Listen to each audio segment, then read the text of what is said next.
Hello दोस्तों, कैसे हैं आप सब। आज हम डिस्कस करने वाले हैं सेकेंड ईयर इंग्लिश बुक के यूनिट नंबर 14 को, जिसका टाइटल है लिंक्वान गोर्ज। गोर्ज कहते हैं एक घाटी को, और ये उस घाटी का नाम है। इस चैप्टर को लिखा है तू पेंग चैंग ने। तू पेंग चैंग इनके इस चैप्टर के राइटर हैं, और इसका जो टैग लाइन है इस चैप्टर की वो है a man should never leave his post. एक आदमी को अपनी पोस्ट कभी भी नहीं छोड़नी चाहिए। तो आइए डिस्कस करते हैं इस चैप्टर की वोकैबुलरी को और साथ साथ में ग्रामर सेक्शन को भी। सबसे पहले ग्लोसरी सेक्शन है, वर्ड्स मीनिंग्स हैं। पहला वर्ड है अपेरेंटली। अपेरेंटली का मतलब है जाहिर तौर पर। रेडिली सीन और अंडरस्टूड, जो आसानी से देखा जा सके या उसको समझा जा सके, आसानी से जिस चीज़ को समझा जा सके। एविडेंट एंड ऑब्वियस, जो चीज़ जाहिर हो, जाहिर तौर पर, उसको अपेरेंटली कहा जाता है। क्रिस क्रॉसिंग का मतलब है आर पार, to move or cause to move in a cross wise pattern. Crossing pattern में जो चीज़ होती है उसको क्रिस क्रॉसिंग, उसको आर पार कहा जाता है।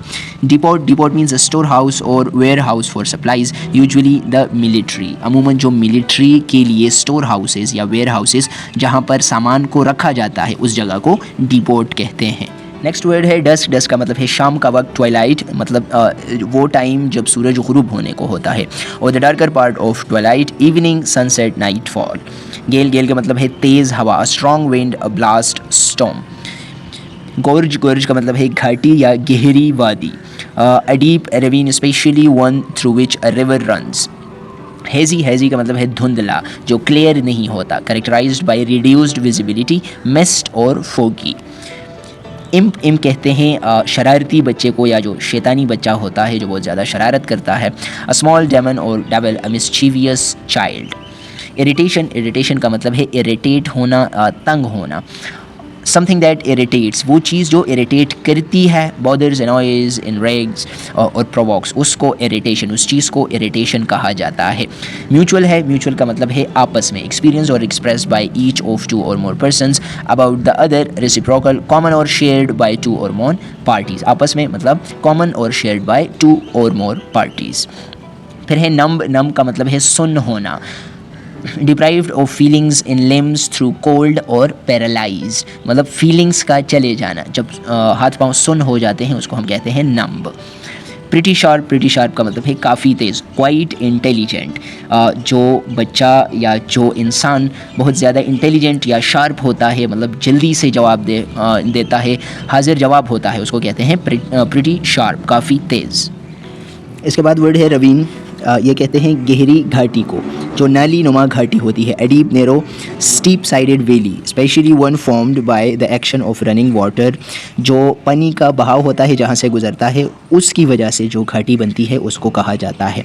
फिर है रेंट। रेंट मतलब स्लिट और opening made by tearing, tear और ब्रिज, मतलब वो खुली जगह जिसको टीयरिंग मतलब किसी चीज़ के फाड़ने से या उसको अलहदा करने से जो बनाई जाए उसको रेंट कहते हैं। स्नोफ्लेक्स, स्नोफ्लेक्स कहते हैं बर्फ़ के छोटे गोलों को। Delicate fluffy mass of snow that falls as snow. Swirling, swirling कहते हैं घूमते हुए। To turn or cause to turn in a twisting spinning fashion or spinning. To claim, claim का मतलब है कसना किसी चीज़ को या मजबूती से पकड़ना। टू फिक्स और fasten with a clamp. To cock, cock का मतलब है उठना। To raise, perk up. फिर इसके बाद है टू कमेंड, कमेंड मतलब तारीफ़ करना, किसी चीज़ को सराहना। टू प्रेजेंट और represent is being worthy to regard, मतलब जो तारीफ़ करने के लायक हो, उसके काबिल हो। रिकमेंड, रिकमेंड करने के काबिल। To praise, to express a good opinion of. To discern, discern मतलब पहचानना। टू रिकॉग्नाइज और परसीव क्लियरली। फिर है to doze off. To doze off का मतलब है ऊँघना या हल्की सी नींद आना। To fall into a light sleep. Next word है टू फ्लैश। फ्लैश का मतलब है चमकना। टू बर्स्ट और कॉज टू बर्स्ट सडनली और intermittently into flame. To move very rapidly like a flash. To gaze, gaze मतलब गौर से देखना या हैरानी से देखना। To look long and fixedly in wonder or admiration or stare, stare मतलब घूरना किसी चीज़ को। एडमायर करना किसी भी चीज़ को, तो वो वाली जो नज़र होती है उस तरह से देखने को टू गेज कहते हैं, गौर से देखना या हैरानी से देखना। फिर है टू ग्लीम। टू ग्लीम का मतलब है अ स्मॉल बीम और glow of light appearing momentarily, चमक। टू हॉल, हॉल का मतलब है खींचना। टू ड्रैग और draw something with effort. To transport is in a truck. To haul मतलब खींचना। नेक्स्ट फ्रेज है to knock off. To knock off का मतलब है टू फिनिश वर्क, काम ख़त्म करना।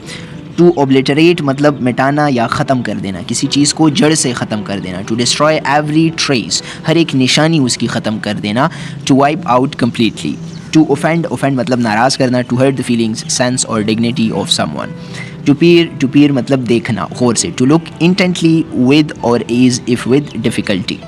टू स्केल का मतलब है चढ़ना। To climb to the top of a mountain by a ladder, मतलब जो सीढ़ी होती है उसके through top of the mountain पर चढ़ना, उसको टू स्केल कहते हैं। टू स्कॉल का मतलब है गुस्से से देखना। To contract the brows in a threatening और एंग्री मैनर। टू स्टैम्प का मतलब है कदम रखना, जो भारी तरीके से कदम रखे जाते हैं। To put the foot down heavily on the ground. To stumble का मतलब है ठोकर खाना। टू ट्रिप और फॉल वाइल वॉकिंग और रनिंग। अनडाउटली मतलब बेशक, विदाउट एनी डाउट किसी भी शक के बगैर। वैग्यूली का मतलब है नॉट क्लियर, फजीली और डिमली। नॉट क्लियर, वैग्यूली का मतलब है नॉट क्लियर, जो वाज़ेह ना हो उसको वैग्यू कहा जाता है। नेक्स्ट हमारे पास वोकेबलरी एंड ग्रामर का सेक्शन है, जिसमें पार्ट ए है fill in the blanks with suitable abstract nouns. The adjectives, verbs और nouns given in the brackets should offer clues. यानी हमने एब्स्ट्रैक्ट नाउन्स के थ्रू ये ब्लैंक्स फिल करने हैं, और हमें क्लू कहाँ से मिलेगा? ये ब्रैकेट में जो एडजेक्टिव्स, वर्ब्स और नाउन्स दिए गए हैं। सबसे पहले तो एब्स्ट्रैक्ट नाउन वो नाउन होता है, नाउन की वो किस्म है या उन चीज़ों के नामों को कहा जाता है जो कि एब्स्ट्रैक्ट होते हैं, मटीरियल फॉर्म में या फिज़िकल फॉर्म में वो मौजूद नहीं होते। जैसे हम कहते हैं कि स्ट्रेंथ, ताकत, अब ताकत फिज़िकल फॉर्म में मौजूद नहीं होती, या लव है, एनमिटी है, ये सारी चीज़ें, ब्रेवरी है, ये सब कुछ एब्स्ट्रैक्ट नाउन्स में आता है। फर्स्ट नंबर है हमारे पास he is a man of strong, तो स्ट्रॉन्ग से बन जाएगा strength, he is a man of strength. Second number है the people in this part of the country live in poverty, वो गुर्बत में रहते हैं। थर्ड नंबर है क्रूएल्टी, क्रूअल का हो जाएगा cruelty to animals is a punishable offence. Fourth number है he is on a pilgrimage, pilgrim का हो जाएगा pilgrimage to Mecca. Fifth number है I have great pleasure, please का हो जाएगा pleasure to welcome you. Six number है childhood is the best period of one's life, child का हो जाएगा चाइल्डहुड। बचपना है तो अब बचपना एब्स्ट्रैक्ट नाउन है, क्योंकि बचपना फिज़िकल फॉर्म में मौजूद नहीं है, किसी वो चीज़ जो कि फ़िज़िकल फॉर्म में हो, मटीरियल फॉर्म में हो। सेवन नंबर है वेस्टेज, वेस्ट का हो जाएगा wastage should always be avoided. Eight number है is apparent my childrens safety is of utmost importance to me, safe का हो जाएगा सेफ्टी। नाइन नंबर है as the sun went below the horizon darkness, dark का हो जाएगा darkness envelop the planet. 10 number है there is no end to his wickedness, wicked का हो जाएगा विकेडनेस। पार्ट बी है वोकेबलरी एंड ग्रामर सेक्शन का, fill in the blanks with the appropriate form of the word given in the brackets. ये जो हमें bracket में words दिए गए हैं, इसका हमने अप्रोप्रिएट सबसे जो मौजू या मुनासिब तरीन फॉर्म है वो ऐड करना है। तो फर्स्ट नंबर है my friend did not dash to my letter, response का हो जाएगा respond to my letter. Second number है ही बिहेव्ड स्ट्रेंज का हो जाएगा strangely, he behaved strangely. Third number है टीचर्स एक्सहोर्ट का हो जाएगा exhortation, had great effect on students. Fourth number है ही सब्सटेंशिएटेड, सब्सटेंस का हो जाएगा substantiated his point with valid arguments. Fifth number greedy people will never get any satisfaction in life, satisfy से satisfaction हो जाएगा। सिक्स नंबर है I don't think that there is any necessity for you to come again, necessary से necessity. Seven number है through his early attempts though his early attempts were not successful he did not lose heart, success का हो जाएगा successful। 8 number है I have memorized that song, memory से memorized। 9 number the teacher permitted her to go home early, permission का permitted। 11 number है Hubble made many astronomical discoveries, discover का discoveries हो जाएगा। पार्ट सी है complete the following sentences using conditional sentences type 3, change the form of verb if required. तो हमने third conditional sentences लगाकर, मतलब उसकी जो रिक्वायरमेंट्स है उसके थ्रू इन सेंटेंसेस को पूरा करना है, ये ब्लैंक्स फिल करने हैं। हर एक कंडीशनल सेंटेंस की तरह जो थर्ड कंडीशनल सेंटेंस है उसमें भी हमारे पास दो क्लॉजेज होते हैं, if clause and main clause. If clause में पास्ट परफेक्ट यानी कि had plus third form of the verb use होता है, और जो मेन क्लॉज है थर्ड कंडीशनल सेंटेंस का वहाँ पर would have plus third form of the verb use होगा।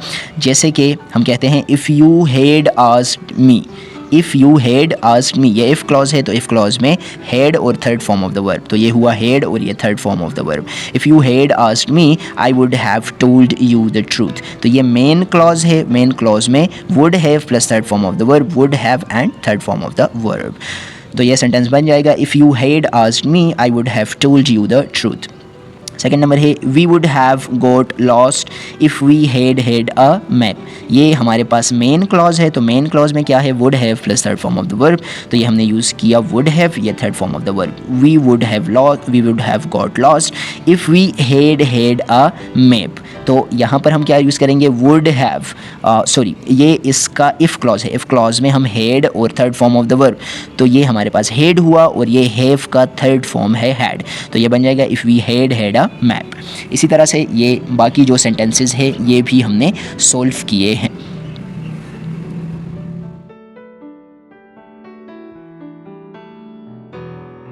फिर next part D, last part है इस चैप्टर का, टिक द एप्रोप्रिएट बॉक्स, मतलब सेंटेंसेस दिए गए हैं and we have to mark these sentences as simple, compound और कम्प्लेक्स। हमने बताना है कि ये जो सेंटेंसेस हैं आया ये सिंपल हैं, कंपाउंड हैं या कम्प्लेक्स सेंटेंसेस है। तो हमने समझा था पिछले चैप्टर में, उससे पहले चैप्टर में भी डिटेल के साथ कि सिंपल, कंपाउंड और कम्प्लेक्स सेंटेंस किसे कहते हैं और इसको कैसे आइडेंटिफाई करेंगे। पिछले चैप्टर्स में हमने ये सब डिस्कस किया था।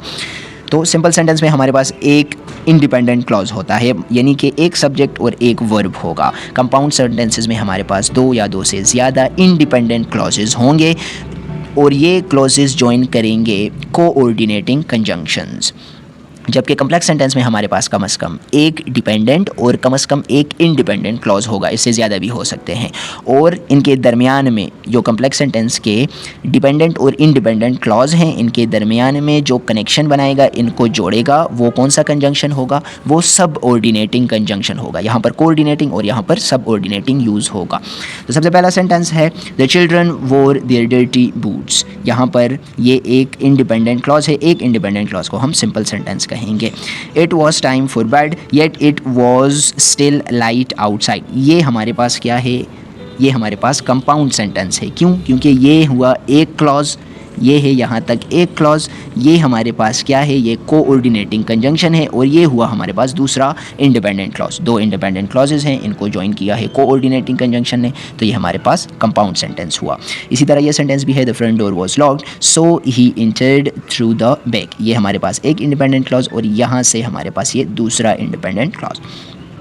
फिर यह sentence they look a lot of pictures when they visited Swat.